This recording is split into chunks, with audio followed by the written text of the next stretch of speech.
শুধু গুনার কাজ ধরেই না, বরং গুনার কাজে প্রতিযোগিতা শুরু করছে, কে কার আগে জাহান্নামে যাবে। সবাই বলে নাউযুবিল্লাহ।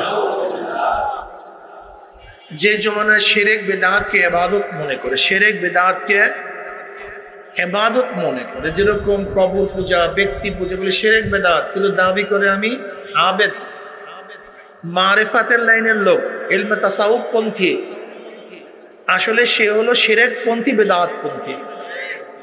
যে জমানায় মানুষ শিরক বিদআতকে ইবাদত মনে করে, আবার একদল মানুষ যা শিরক বিদআত না তাকে শিরক বিদআত মনে করে, যেরকম লামুজহাবিরা, তথাকথিত আহলে হাদিসরা, তারা কি বলে মাযহাব মানা, ইমাম মানা এগুলো শিরক, এগুলো বিদআত। একদল মানুষ শিরক বিদআতকে ইবাদত মনে করে, আর একদল মানুষ যা শিরক বিদআত না তাকে শিরক বিদআত মনে করে।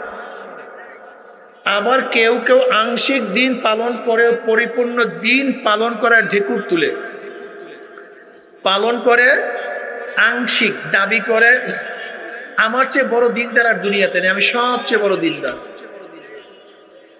সেই মুহূর্তে আল্লাহ পাক রব্বুল আলামিন আপনাকে আমাকে কোরআন ও হাদিসের মাজলিস, আলেম ওলামা, মুমিন মুত্তাকিন, জাকিরিন শাকিরিনদের গুরুত্বপূর্ণ এক দামি মাজলিসে আসার, বসার, বলার, শোনার তৌফিক আল্লাহ পাক দান করছেন। শুকরিয়াতান সবাই বলে আলহামদুলিল্লাহ। এই মাজলিস অনেক গুরুত্বপূর্ণ। জিকিরের মাজলিসকে আমি সবসময় ধোলাই কারখানা বলি। ধোলাই কারখানায় ময়লা জামা কাপড় দেয়, কারখানাওয়ালা পরিষ্কার করে ফেরত দেয়। এখানে যখন ঢুকছিলাম আমলনামায় গুনার বহুত ময়লা ছিল, আল্লাহ পাক কবুল করলে মাজলিস থেকে বের হয়ে যাবে, গুনাহ সব পরিষ্কার হয়ে যাবে। বুখারী শরীফের রওয়ায়াত আসছে, আল্লাহ পাক এই জিকিরের মাজলিসকে কেন্দ্র করে ফেরেশতাদের সাথে বিভিন্ন প্রশ্ন এবং জবাব দেওয়ার পর আল্লাহ পাক সিদ্ধান্ত দেন, উশহিদুকুম আন্নী কাদ গাফারতু লাহুম। ফেরেশতারা সাক্ষী থাক, গোটা মাজলিসের বান্দাদের গুনাহ আমি সব মাফ করে দিচ্ছি। ভাই এই মাইকটাকে সোজা করে দেন তো, এই মাইকটাকে সোজা করে দেন। এই যে একবার সুবহানাল্লাহ পড়ছেন, পড়ার সাথে সাথে আমলনামায় 1000 নেকি লেখা হয়ে গেছে, 1000 গুনাহ ঝরে গেছে।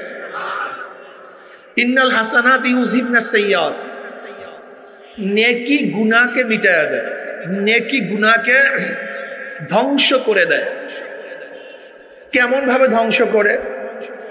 ময়লা কাপড়কে ভালো মতো ধৌত করলে মনে হয় কাপড়ের মধ্যে কোনোদিন ময়লা লাগেই নাই, ঠিক নেকি গুনাহকে এইভাবে মিটায়া দেয়, মনে হয় ব্যক্তি কোনোদিন গুনাহ করেই নাই। কি সুবহানাল্লাহ বলবেন না ভাই? আসছে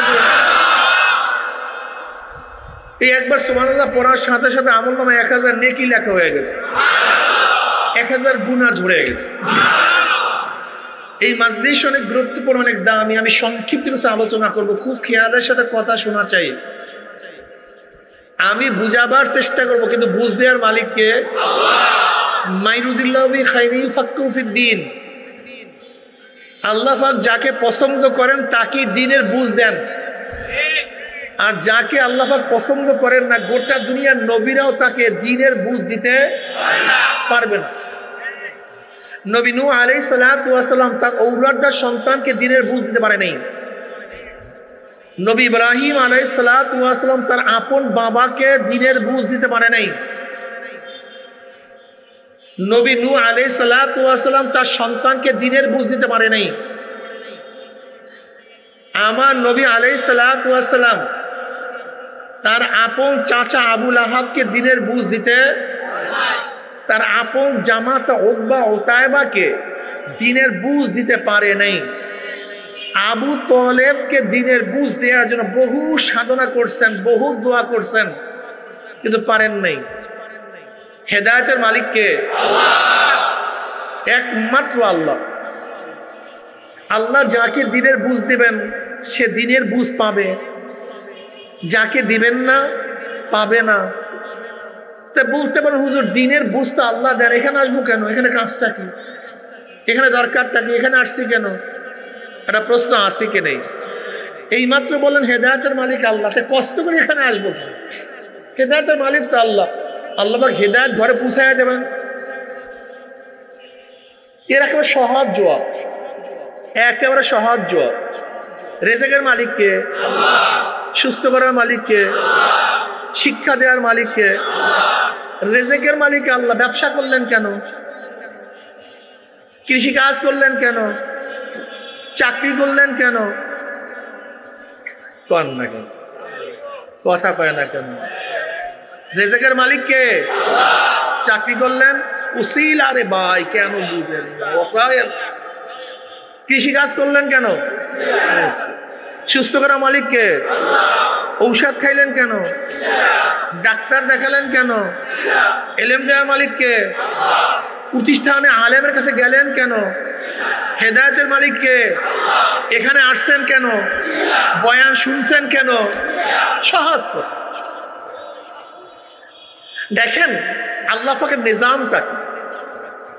ওয়ালাম তাজিদ লিসুন্নাতিল্লাহি তাবদীলা। এই সুন্নাতের ব্যাপক অর্থ হুজদাতুল বালিগার মধ্যে শাহ ওয়ালিউল্লাহ মুহাদ্দিস দেলবি রাহমাতুল্লাহ এই বিশাল ব্যাখ্যা করেছেন। এই সুন্নাতের অর্থ আল্লাহ পাকের স্বাভাবিক নিয়ম। গোটা দুনিয়া আল্লাহ পাক যেই স্বাভাবিক নিয়মে চালান, সাধারণত এর কোনো পরিবর্তন হয় না, ঘটে না। সহজ উদাহরণ, আপনার আমার বাবা মা আছে কি নাই? আচ্ছা, বাবা মা ছাড়া গোটা দুনিয়ার মধ্যে একজন লোক আছে, কিন্তু আদম আলাইহিস সালাম বাবাকে, হ্যাঁ মা। আদম আলাইহিস সালাম বাবা নাই, মা নাই, অথচ আমরা কেউ বাবা মা ছাড়া সৃষ্টি হই না। তা আল্লাহ পাক কি পারেন না বাবা মা ছাড়া কাউকে সৃষ্টি করতে? তা করেন না কেন? এটা আল্লাহ পাকের নিজাম না, নিয়ম না, পদ্ধতি না। পারেন না তা না, পারেন কিন্তু করেন না। যেমন আপনার আমার বাবা মা ছাড়া কেউ জন্ম হবে না, কিন্তু আপনাকে আমাকে আল্লাহ পাক বাবা মা ছাড়া সৃষ্টি করতে পারেন, কিন্তু কি না? কথা করেন কিন্তু কি না? এটা নিজাম না।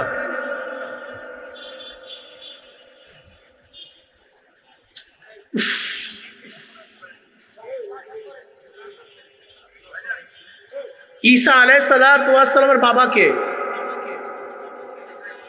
কথা বলেন না, কোন আছে কেউ? তা আপনার আমার বাবা আছে কি নাই? তাই যেই মাওলা ঈসাকে বাবা ছাড়া সৃষ্টি করতে পারছেন, সে মাওলা কি আপনাকে আমাকে পারেন না? কিন্তু কি না? পদ্ধতি না। আপনি আমি আগুনের মধ্যে পড়লে বাঁচবো না মরবো? কিন্তু ইব্রাহিম আলাইহিস সালাম কোথায় ছিলেন? তিনি বাঁচলেন কেন? তার মানে আল্লাহ পারেন না তা না, পারেন, কিন্তু এটা স্বাভাবিক নিয়ম না। আপনাকে আমাকে 1 ঘন্টা পানির মধ্যে রাখলে মরবো না বাঁচবো? তো ইউনূস আলাইহিস সালাম 40 দিন পানির মধ্যে থাকলেন কিভাবে?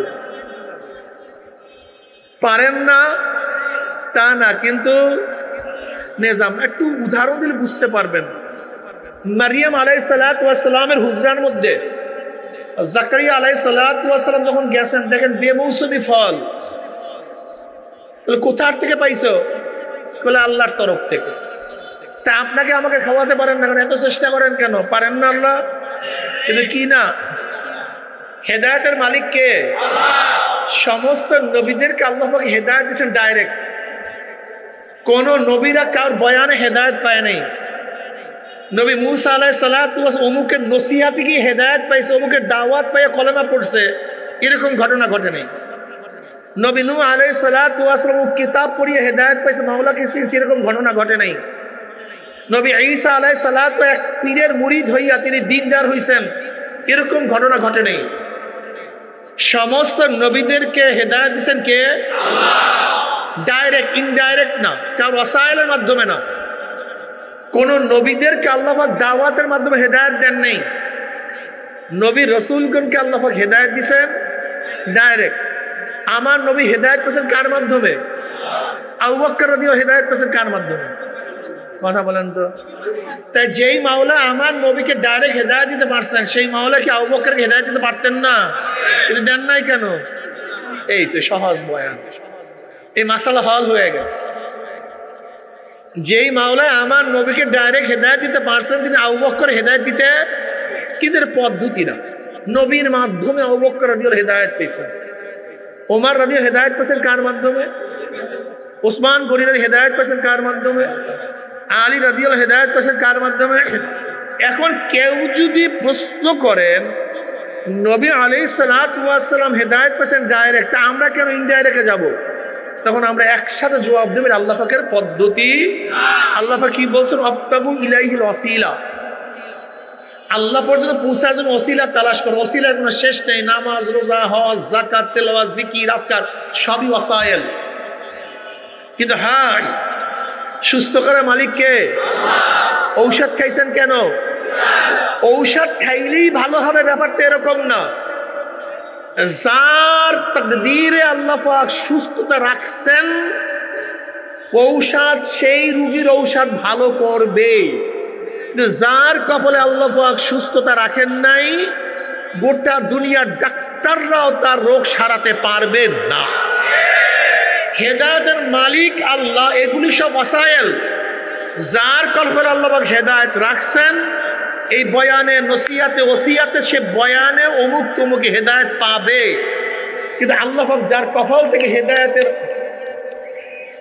ফয়সালা কাটিয়ে দিছেন, গোটা নবীরাও বয়ান করলে, গোটা ওলিরা বয়ান করলো, তাকে কেউ হেদায়েত দিতে পারবে না।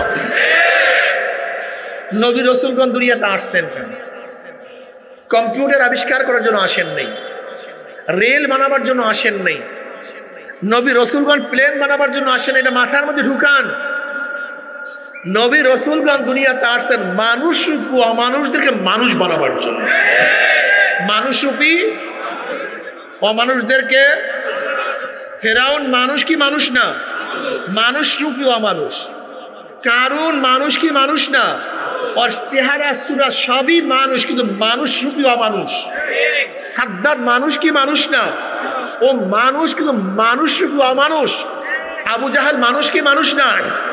ও মানুষ, কিন্তু মানুষ রূপী অমানুষ। এই মানুষ রূপী অমানুষদেরকে মানুষ বানাবার জন্য নবী রাসূলগণ দুনিয়াতে আসছেন।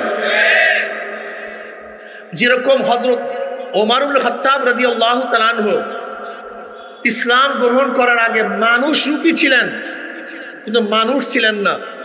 খোদ নবী আলাইহিস সালাতু ওয়াস সালামকে নাঙ্গা তলোয়ার নিয়ে হত্যা করার জন্য রওনা করছে। কিন্তু নবী আলাইহিস সালাতু সোহবাতে যাওয়ার পরে আল্লাহ পাক এমন মানুষ বানায়া দিছে, এত দামি বানায়া দিছে, যে নবী আলাইহিস সালাতু ওয়াস সালাম বললেন, পড়বেন না সাল্লাল্লাহু আলাইহি ওয়াসাল্লাম? আশ্চর্য বিষয়, আমার পরে কেউ নবী হইলে ওমর নবী হয়ে যেত। নবী আলাইহিস সালাতু ওয়াস সালাম দুনিয়াতে তাকে বারবার জান্নাতের সুসংবাদ প্রদান করেছেন। কোরআনের বহুত আয়াত তার অনুকূলে নাজিল হয়ে গেছে। ছিল অমানুষ, এখন হয়ে গেছে। এই মানুষ রূপের নাম মানুষ না, মানুষ ভিন্ন জিনিসের নাম। যদি মানুষ রূপী মানুষ হয়, তা মানুষ খুন করে কেন? ডাকাতি করে কেন? চুরি করে কেন? জুলুম করে কেন? অত্যাচার অবিচার করে কেন? মানুষ ধর্ষণ করে কেন? এই মানুষ রূপী নাম মানুষ না, মানুষত্ব ভিন্ন জিনিস। এই মানুষত্বকে সৃষ্টি করার জন্য নবী রাসূলগণ দুনিয়াতে আসছেন। আজকে এই নবী রাসূলগণের দাওয়াত যারা পাবে, তারা মানুষ রূপী মানুষগুলি মানুষ হয়ে যাবে। কি কথা ঠিক না? আল্লাহু আকবার। জনাব মুহাম্মদ রাসূলুল্লাহ সাল্লাল্লাহু আলাইহি ওয়াসাল্লামের সুহবাতে এসে দাহিয়াতুল কলবি রাদিয়াল্লাহু তাআলা আনহুর মতো যে নিজের ঔরাত জাত 70টা মেয়েকে যেটা কবর দিছে, আল্লাহ পাক রব্বুল আলামিন এমন দামি মানুষ বানায়া দিছে। জিবরিল আলাইহিস সালাতু অধিকাংশ সময় দুনিয়াতে দাহিয়াতুল কলবি রাদিয়াল্লাহু সূরাতে দুনিয়াতে আসতেন। বেলালে হাবশির মতো কালো কুচ্ছিত এক গোলামকে আমার মাওলা এত দামি বানায়া দিছে, বেলালে হাবশি হাতে জমিনের মধ্যে, পায়ের আওয়াজ আরশের মধ্যে, আজান দেয় জমিনের মধ্যে, 7 তবক আসমান ভেদ করে আওয়াজ চলে যায় আরশের মধ্যে। এই মানুষদেরকে আল্লাহ পাক এত দামি বানায়া দিছে। আপনারা জানেন রাবেয়া বসরি রহমাতুল্লাহি আলাইহা লিওন্ডি, একটা বাদি বাজা, খাটো, চেহারাও ভালো না, কিন্তু আল্লাহ পাক এত দামি বানায়া দিছে।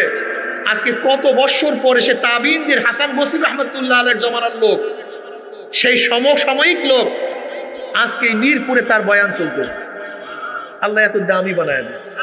আল্লাহ কেমন দামি বানায় দেয় এই মানুষদেরকে, মাটি পর্যন্ত লাশকে শ্রদ্ধা সম্মান করে। হাজারো মানুষের লাশ এই মাটি ভক্ষণ করে না, তাজা থাকে। ওই যে ঘুঘু মুন্সি, বসিরউদ্দিন মুন্সি, কুড়িগ্রামের 25 বছর পরে কাপড়ের কাপড় সহ ডাইরেক্ট লাশ তাজা।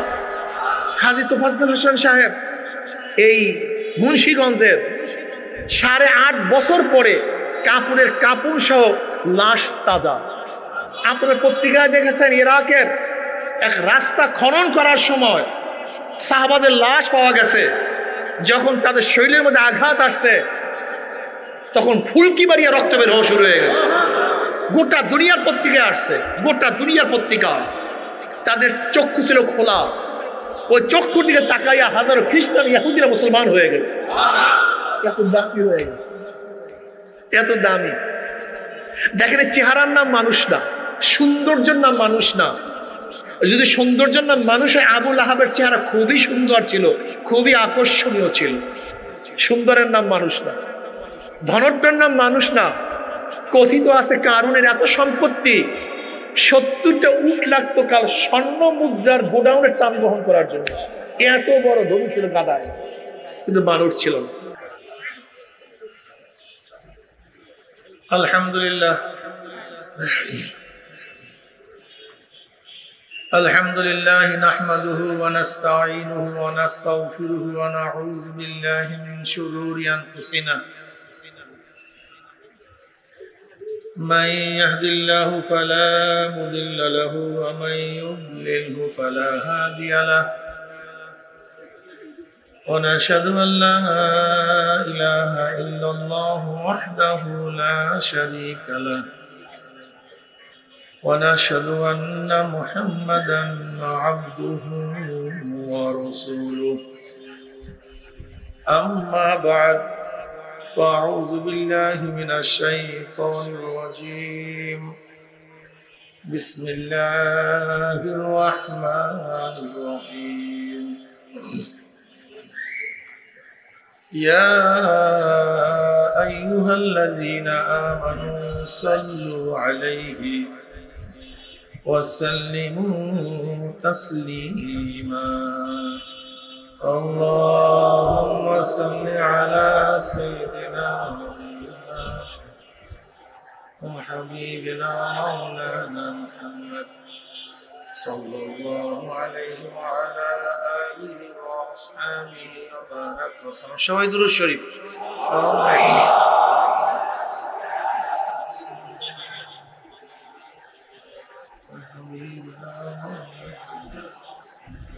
صلى الله عليه وسلم. اللهم صل وحبيبنا مولانا محمد صلى الله عليه وسلم. أعوذ بالله من الشيطان الرجيم بسم الله الرحمن الرحيم وما أرسلناك إلا رحمة للعالمين صدق الله مولانا العظيم وصدق رسولنا الكريم. আল্লাহ পাকের বান্দা জনাব মুহাম্মদ রাসূলুল্লাহ সাল্লাল্লাহু আলাইহি ওয়াসাল্লামের উম্মতগণ, আল্লাহ পাক রব্বুল আলামিন আপনাকে আমাকে ফিতনা ফাসাদের জমানায় যখন তাম দুনিয়ার থেকে ইসলাম মুসলমানদেরকে মিটিয়ে দেওয়ার ষড়যন্ত্র চলতেছে, তাম দুনিয়ার মধ্যে ইসলাম মুসলমান থাকবে কি থাকবে না এই প্রশ্নের সৃষ্টি হয়েছে। যে জমানায় মানুষ নেকের কাজ ছাড়তেছে, গুনার কাজ ধরতেছে,